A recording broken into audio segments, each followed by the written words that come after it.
عاجل استشهاد مجند وإصابة 19 آخرين في حادث الواحات. وزيرة الصحة تعلن رسميا دخول مصر في الموجة الثانية لفيروس كورونا. خروج مترو الأنفاق عن القضبان بخط حلوان المرج وارتباك حركة سير المترو. السعودية تعلن مفاجأة تأييدها للتطبيع الكامل مع إسرائيل، ولكن بشرط واحد: يرفع رؤوس العرب في السماء. البحوث الفلكية: زلزال بقوة 3.5 درجة يضرب وسط الدلتا على بعد كيلومترات من مدينة المحلة الكبرى. طبتم وطابت أوقاتكم وسلم الجميع، وإليكم تفاصيل هذه النشرة التي بها العديد من الأخبار الهامة. استشهاد مجند وإصابة 19 آخرين. استشهد مجند شرطة وأصيب 19 آخرين أثر انقلاب سيارة أمن مركزي بطريق الواحات، وانتقلت القيادات الأمنية إلى مكان الحادث. وتلقت أجهزة الأمن بالجيزة بلاغا من إدارة شرطة النجدة بوقوع حادث انقلاب سيارة أمن مركزي ووجود متوفي ومصابين بطريق الواحات البحرية. وعلى الفور انتقلت القيادات الأمنية إلى مكان البلاغ للوقوف على ملابسات الواقعة كاملة، وبالفحص والمعاينة تبين انقلاب سيارة أمن مركزي بطريق الواحات، وأسفر الحادث عن استشهاد مجند وإصابة 19 آخرين. نتمنى لهم الشفاء العاجل، وأدعوكم وأدعو نفسي بالدعاء بالرحمة والمغفرة إلى المجند الذي استشهد اليوم، ويلهم الله أهله الصبر والسلوان.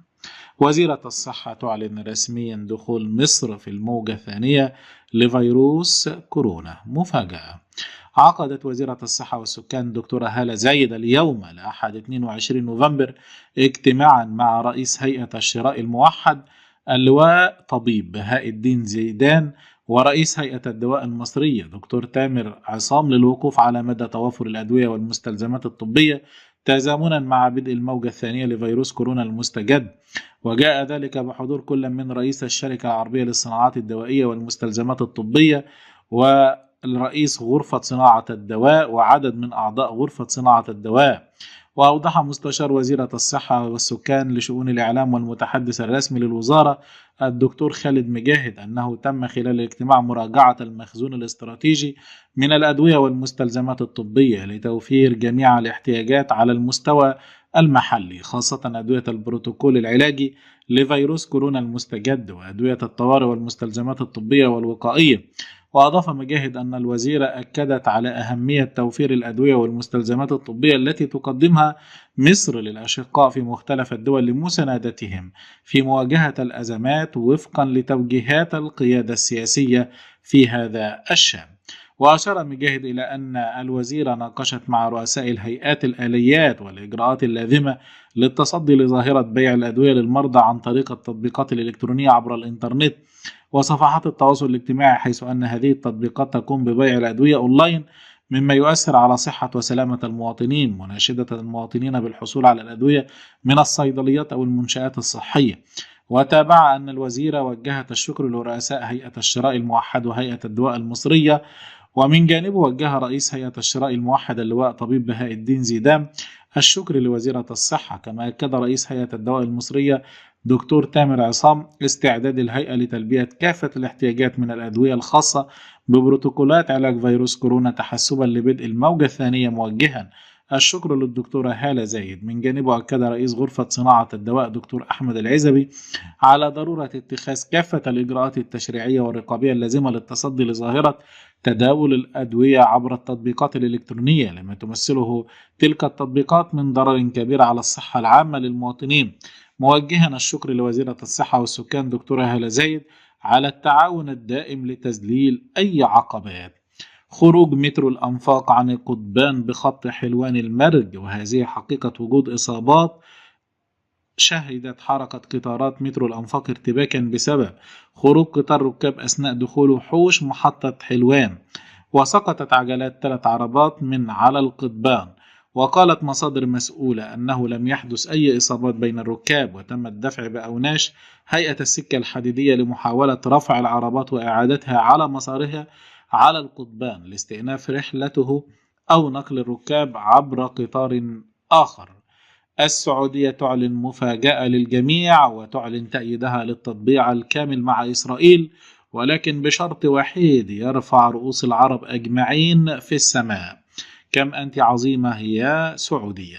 أكد وزير الخارجية السعودي الأمير فيصل بن فرحان أن بلاده تؤيد التطبيع الكامل مع إسرائيل ولكن بشروط. وقال الوزير السعودي في تصريحات لوكالة رويترز اليوم السبت أن الرياض تؤكد التطبيع الكامل مع إسرائيل، لكن ينبغي أولا إقرار اتفاق سلام دائم وكامل يضمن للفلسطينيين دولتهم بكرامة.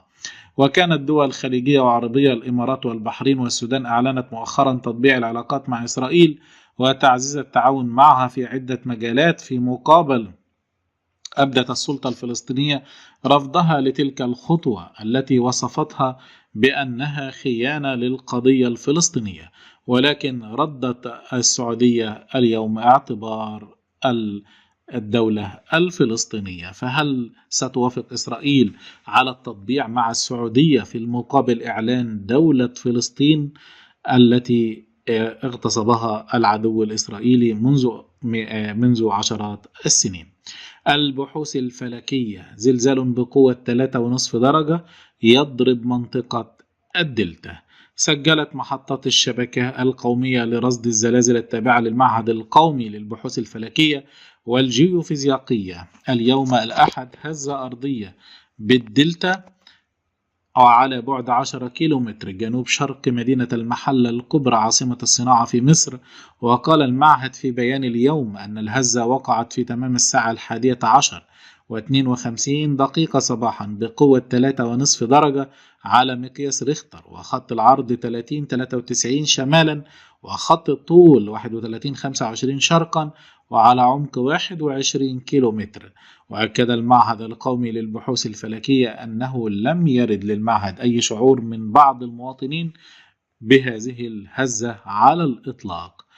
انتهت نشرتنا، ولكن لم تنتهي نشرتنا. طبتم وطابت أوقاتكم وسلم الجميع، وتمنياتي لكم جميعا بالسلامة، والسلام عليكم ورحمة الله وبركاته، وإلى اللقاء.